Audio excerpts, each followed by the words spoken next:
감사합니다. 하나님께서 영광을 거두신 줄로 믿습니다. 자, 요즘 예수님께서 부활하신 후에 40일 동안 제자들에게 나타나신 기간을 우리가 지내고 있습니다. 마태복음 28장 10절에 보면요, 부활하신 예수님께서 막달라 마리아를 비롯한 여인들한테 나타나셔서 가서 내 형제들에게 갈릴리로 가라 하라, 거기서 나를 보리라 말씀하셨습니다. 오늘 본문 사건은 이 말씀대로 제자들이 갈릴리로 내려갔을 때 있었던 사건입니다. 근데 부활하신 예수님을 만나러 갈릴리로 내려간 제자들이요, 엉뚱하게도 갈릴리 바다에서 물고기를 잡으려고 하다가 예수님을 만났다는 거예요. 이때 그 제자들이 기도에 힘쓰고 성경 읽고 찬송하다가 예배드리다가 부활하신 예수님을 만났으면 얼마나 좋았을까요? 더 나아가서 전도하다가 부활하신 예수님을 만났으면 얼마나 좋았을까요? 그러나 밤새도록 물고기를 잡다가 부활하신 예수님을 만났습니다. 자, 오늘 본문 1, 2, 3절 말씀을 한번 보시죠. 1절부터 보세요. 그 후에 예수께서 디베랴 호수에서 또 제자들에게 자기를 나타내셨으니 나타내신 일은 이러하니라. 디베랴 호수는 갈릴리 호수를 가리키죠. 신약시대에 디베랴라는 큰 도시가 건설이 됐기 때문에 오늘날까지도 갈릴리 바닷가의 가장 큰 도시가 이 디베랴 도시죠. 그래서 디베랴 호수라고 신약시대는 불리고 있습니다. 그 다음 보세요. 시몬 베드로와 디두모라 하는 누굽니까? 도마와 갈릴리 가나 사람 누굽니까?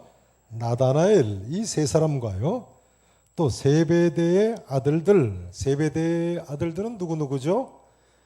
야고보와 요한이죠. 사도 요한입니다. 그 다음 또 다른 제자 몇 명이 함께 있었다고요? 두 사람이. 그럼 전체가 몇 명입니까? 베드로, 도마, 나다나엘, 세베대 아들 둘, 그 다음 다른 제자 둘, 전부 몇 명이에요? 7명의 제자들이 물고기를 잡으러 갔군요. 그 다음 보세요. 시몬 베드로가 나는 물고기 잡으러 가노라 하니 그들이 베드로를 제외한 6명의 제자들이 말이죠, 우리도 함께 가겠다 하고 나가서 배에 올랐으나 그날 밤에 어느 정도 잡았어요? 어느 정도 잡았어요? 아무것도 잡지 못했어요. 과거에 어부였던 베드로와 요한, 야고보가 물고기 잡으러 나가니까요, 다른 제자들도 다 따라 나선 것 같습니다. 제자들이 예전의 모습을 완전히 떠나지 못한 모습을 보여주고 있습니다. 이 사람들은 3년여 전에 배와 그물을 다 버리고 예수님을 쫓았던 사람들 아닙니까? 근데 이제 와서 왜 또 배에 올라 그물을 던지는 거예요? 제자들이 이때 왜 물고기를 잡으러 갔겠는가? 몇 가지 해석이 있습니다. 그 중에 우리가 가장 많이 듣는 해석은 제자들이 변질됐다는 거죠. 그런 생각해 보면요, 그런 것 같지는 않습니다. 예수님이 부활하셨다는 사실을 믿는 제자들인데요, 아무래도 아예 변질돼서 옛 직업으로 되돌아갔겠습니까? 뿔뿔이 흩어지지 않고 부활하신 예수님 명령을 따라서 갈릴리로 내려간 것만 봐도 믿음 자체가 완전히 변질된 것 같지는 않습니다. 그럼 제자들이 왜 물고기를 잡으러 갔을까요? 아마도 두 가지 중에 하나일 겁니다. 첫째는 소일 삼아서 갔거나, 둘째는 양식이 필요해서 먹을 걸 잡으러 갔을 겁니다. 그런데 여러분 어떻게 생각하십니까? 우리도 마찬가지입니다. 오늘 예수 믿는 우리도요, 두 가지 경우를 주의해야 됩니다. 몇 가지 경우라고요? 두 가지 경우에 주의하셔야 돼요. 첫째는 시간이 많이 남을 때입니다. 시간이 많이 남을 때. 둘째는 경제적으로 어려울 때죠. 어려울 때. 오늘 제자들이 고기잡이 하는 것도요, 예수님께서 이처럼 제동을 걸지 않으셨다면 이 이후에 제자들은 틈만 나면 갈릴리 바다로 그물 던지러 갔을 겁니다. 소일 삼았어요. 또 먹을 것만 떨어지면 먹고 사는 문제 해결하려고 갈릴리 바다로 달려갔을 겁니다. 여러분 앞으로 시간 많이 남을 때 주의하시고 경제적으로 어려울 때 주의하시기 바랍니다. 아멘 안 하세요?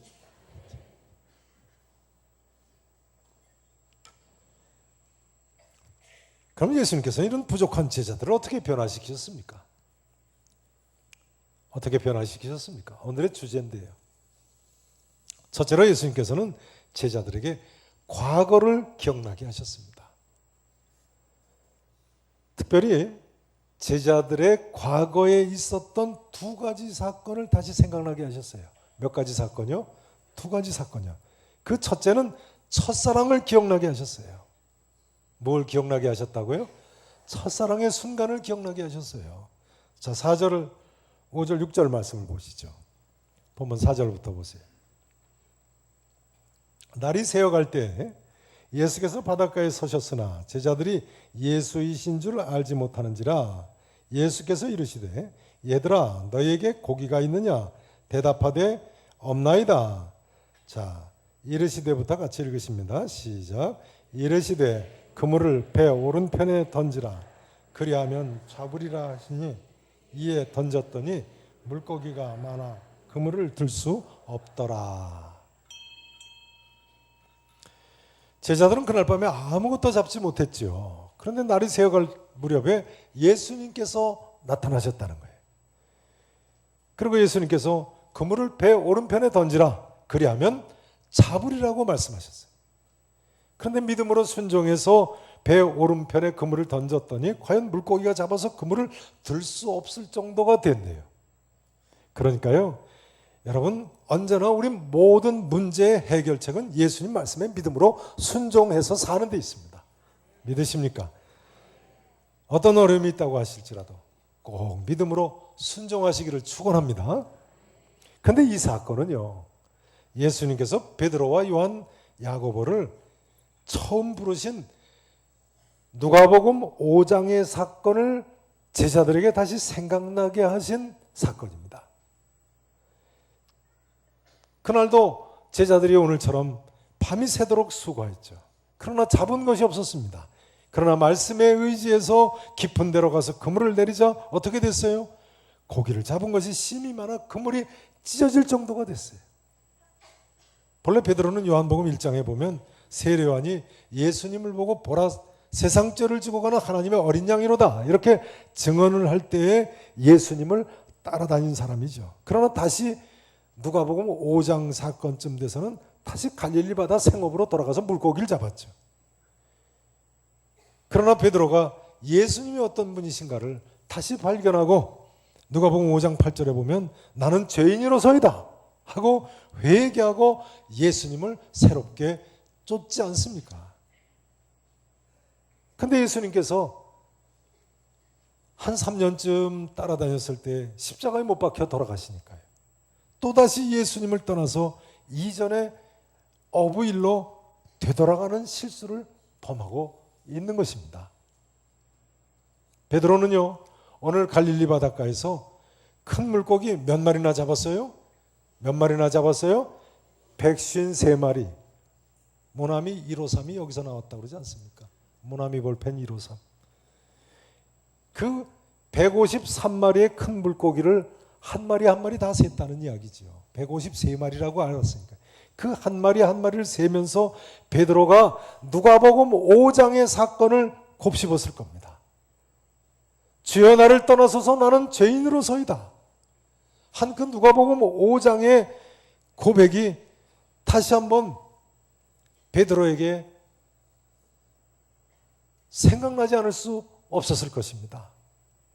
베드로는 지금요 다시 물고기 잡으러 나선 자신의 모습을 보면서요 속으로 통곡을 했을 것입니다.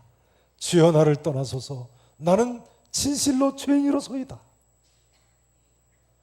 이 시간 참으로 원하기는 우리 모두가 주님과의 첫사랑을 다시 한번 회복할 수 있기를 바랍니다. 예수님께서는 에베소 교인들에게 내 처음 사랑을 버렸느니라 했습니다. 우리 계산의 성도님들은 에베소 교회 교인들처럼 처음 사랑을 버리는 성도가 되지 않기를 진심으로 축원하겠습니다. 예수님께서는요 두 번째로 제자들에게 그동안 베풀어 주신 큰 기적을 특별히 기억나게 하셨습니다. 첫사랑의 순간을 기억나게 하실 뿐만 아니라 그동안 베풀어 주신 뭘 기억나게 하셨다고요? 큰 기적이요. 제자들이 이때 육지에 올라와 보니까 예수님께서 숯불 위에 뭐와 뭘 굽고 계셨다고요? 네, 9절 말씀 함께 읽어보십니다. 9절. 자, 함께 읽으십니다. 시작. 육지에 올라와 보니 숯불이 있는데 그 위에 생선이 놓였고.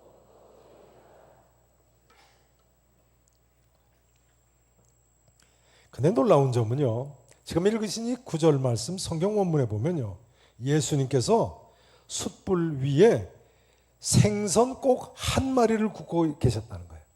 떡도 꼭 한쪽만 굽고 계셨다고 나와 있어요. 다 단수로 되어 있어요. 우리말 성경에는 드러나 있지 않습니다만 한 마리의 생선과 떡 하나를 구우셨다는 거예요. 그런데요, 13절에 보시면요, 13절 말씀도 또 같이 읽어보시죠. 13절 함께 읽으십니다. 예수께서 가셔서 떡을 가져다가 그들에게 주시고 생선도. 아멘.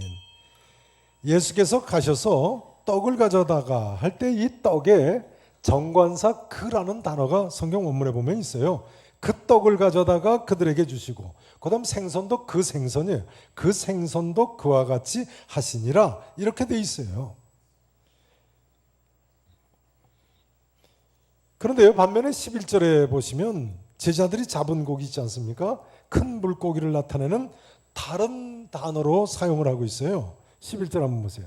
시몬 베드로가 올라가서 11절입니다. 그물을 육지에 끌어올리니 가득히 찬 물고기가 몇 마리라고요? 153마리라. 이같이 많으나 그물이 찢어지지 아니하였더라 할 때 큰 물고기라고 되어 있는 이, 물론 크다는 단어가 있습니다만 여기 이 물고기라는 단어는 헬라어로 익투스라고 해서 또 다른 단어를 사용하고 있습니다. 큰 물고기를 나타낼 때 쓰는 단어예요. 이 익투스라는 헬라어 단어가 초대교회 성도들이 비밀히 사용하던 예수 믿는 사람임을 나타내던 암호였죠. 물고기라는 단어. 익투스, 예수 그리스도 하나님의 아들 구세주라는 5단어의 첫 글자를 따면 익투스라는 헬라어 단어가 됩니다. 예수 그리스도 하나님의 아들 구세주, 이 5단어를 첫 단어를 뜨면, 첫 글자를 따면요, 이 익투스라는 큰 물고기를 나타내는 그림을 요즘도 차 뒤에 붙이고 다니시는 분들 간혹 계시지 않습니까? 성도임을 나타내는 거죠. 그러니까 이런 이야기가 됩니다. 적어도 요한복음의 기록에 의하면요, 예수님께서는 지금 어쩌면 제자들이 잡아온 153마리의 큰 물고기를 구워서 먹이신 것이 아닐 수도 있어요. 무엇보다도 떡은 물론 제자들이 드린 건 아니죠. 예수님께서 한 개의 떡을 구우셔가지고 그 제자들에게 나눠 먹이신 거예요. 여기서 성경학자들은요, 예수님께서 또 다른 오병이어의 기적을 행하셨음이 분명하다고 해석을 하고 있습니다. 그렇습니다. 요한복음 6장 11절에 오병이어의 기적을 행하실 때도 보면요, 큰 물고기를 나타내는 이 익투스라는 단어를 사용하지 않으시고 떡과 작은 생선을 나타내는 같은 단어를 사용하고 있습니다. 아무튼 분명한 한 가지 사실은 이것입니다. 지금 제자들은 갈릴리 바닷가에서 예수님께서 한 두어 해 전에 오병이어의 기적, 칠병이어의 기적으로 먹이신 그 기적을 생생하게 기억하게 됐다는 거예요. 성경은 이 사실을 이렇게 이야기하고 있습니다. 예수께서 이르시되 와서 조반을 먹으라 하시니 제자들이 주님이신 줄 아는 고로 당신이 누구냐 감히 묻는 자가 없더라. 사랑하시는 성도 여러분, 오늘날까지 신앙생활 하시는 가운데 체험하신 주님께서 베풀어 주신 가장 큰 이적이 무엇입니까? 내게 있어서 말이죠. 주님께서는요, 그 하나님의 역사를 성도 여러분들께서도 잊지 않고 평생을 기억하기를 원하십니다. 그 하나님께서 과거에 베풀어 주신 크신 은혜를 기억하시면 비록 지금 내게 아무리 어려운 경우가 생겼다고 할지라도, 내 앞에 아무리 큰 장애물이 놓여 있는 것 같이 느껴지실지라도요, 다시 한번 새 힘을 얻고 새롭게 일어설 수 있는 축복의 자리가 될 줄로 믿습니다. 이제 예수님께서는 제자들에게 두 번째로 현재의 모습을 깨닫게 하셨습니다. 자, 거기 설교 메모란 주보 사면의 설교 메모란에 그렇게 두 번째 적어 놓으세요. 따라서 하십니다. 현재의 모습을 깨닫게 하셨다.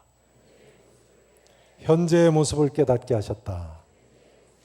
자, 첫 번째 뭐라고 적어 놓으셨나요? 따라서 하십니다. 과거를 기억나게 하셨다. 과거를 기억나게 하셨다.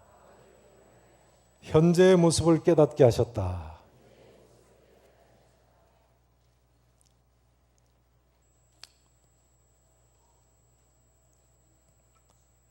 특별히 예수님께서는 제자들의 최근의 실패를 기억나게 하셨습니다. 예수님께서 제자들의 뭘 기억나게 하셨다고요? 최근의 실패요. 최근의 실패를 기억나게 하심으로 제자들을 변화시키셨어요. 특별히 성질이 화급하고 참을성이 없는 베드로.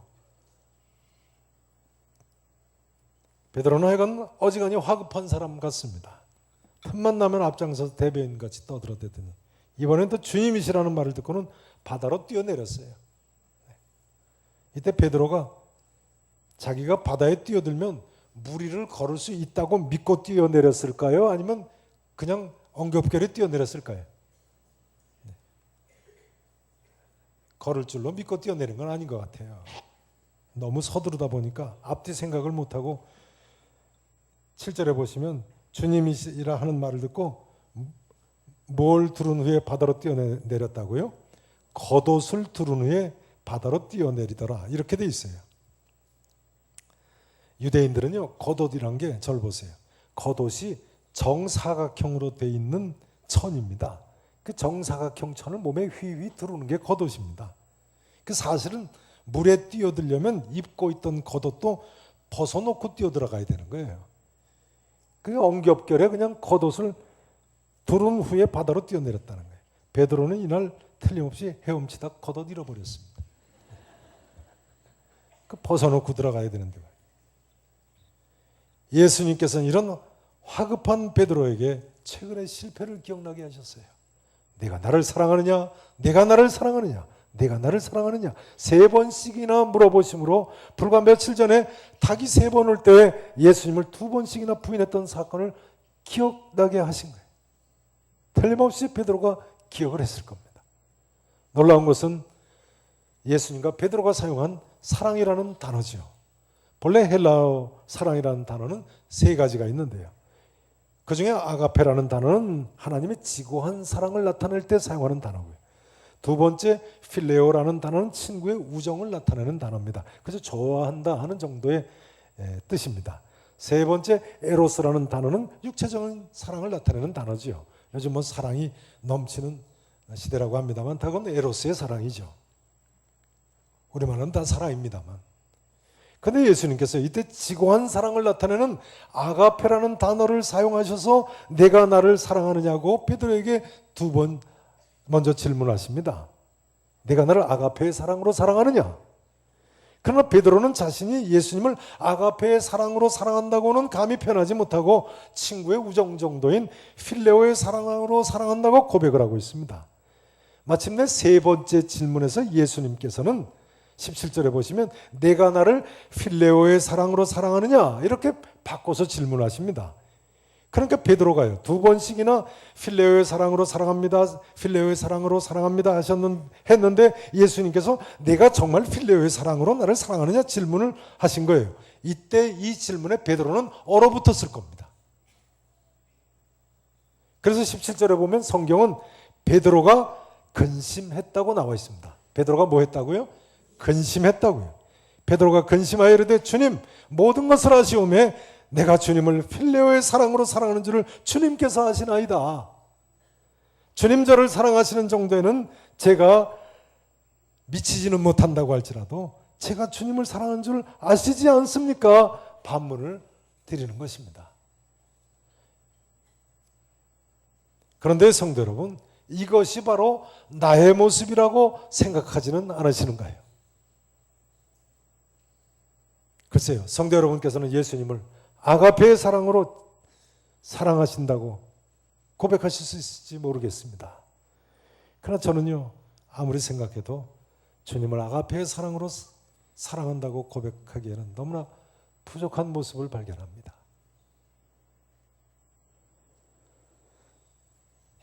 본래 예수님께서 하신 내가 이 사람들보다 나를 더 사랑하느냐 하는 질문은요, 세 가지 의미를 가지고 있습니다. 몇 가지 의미를 가지고 있다고요?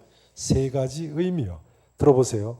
첫째는요, 내가 이 사람들이 나를 사랑하는 것보다 더 많이 나를 사랑하느냐 하는 뜻입니다. 내가 이 사람들이 나를 사랑하는 것보다 더 많이 나를 사랑하느냐. 그런데 이 질문은요, 이미 다른 제자들보다 더 충성한다고 호언장담한 베드로에게, 약속한 베드로에게 하시는 질문입니다. 베드로는요, 마태복음 26장 33절에 보면 예수님께서 뭐라고 외쳤어요? 예수님께 뭐라고 장담했어요? 모두 주를 버릴지라도 나는 결코 버리지 않겠나이다 했어요. 누가복음 23장 33절에 보면 주여 내가 주와 함께 오게도 죽는 데에도 가기를 각오하였나이다. 큰 소리 친 사람. 그런 베드로에게 예수님께서 지금 찾아오셔서 하시는 질문입니다. 내가 이 사람들이 나를 사랑하는 것보다 더 많이 사랑하느냐? 그렇게 호언장담했음에도 불구하고 예수님을 3번씩이나 부인하고 예수님을 버리고 도망갔던 베드로에게 다시 찾아오셔서 부활하신 주님께서 하시는 질문입니다. 내가 이 사람들이 나를 사랑하는 것보다 과연 더 많이 사랑하느냐?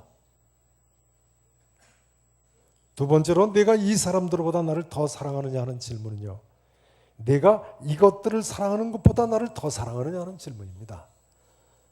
따라서 하실까요? 내가 이것들을 사랑하는 것보다 나를 더 사랑하느냐? 틀림없습니다. 그래서 본문 15절에 보시면요, 요한의 아들 시몬아 내가 이 사람들보다 하면서 거기 각주에 2번이라고 적혀 있죠. 대부분 성경에 2번 각주가 있으실 겁니다.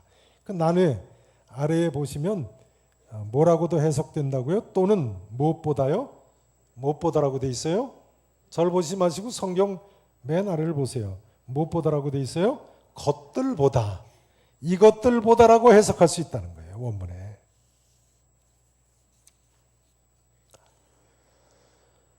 베드로 경우는요, 이것들이 뭐겠습니까? 배와 그물이지요. 갈릴리 바다에서 틈틈이 고기잡이 하는 것, 또 153마리의 큰 고기가 바로 사랑하는 대상일 수 있겠습니다. 그러니까요, 이 두 번째 경우에 이것들은 사실은 사람에 따라서 제각각 다 다른 겁니다. 어떤 사람은 부모, 형제나 자식일 수도 있고요.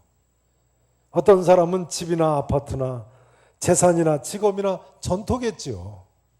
어떤 사람은 이에 비하면 조그마한 것들입니다만 심지어 술이나 담배나 노름하는 것이나 자기가 즐기는 오락이나 말이죠. 그런 류의 모든 것들을 사랑하는 것보다 예수님께서 나를 더 사랑하느냐고 물으시는 거예요. 이런 의미에서도 우리는 우리 자신을 냉정하게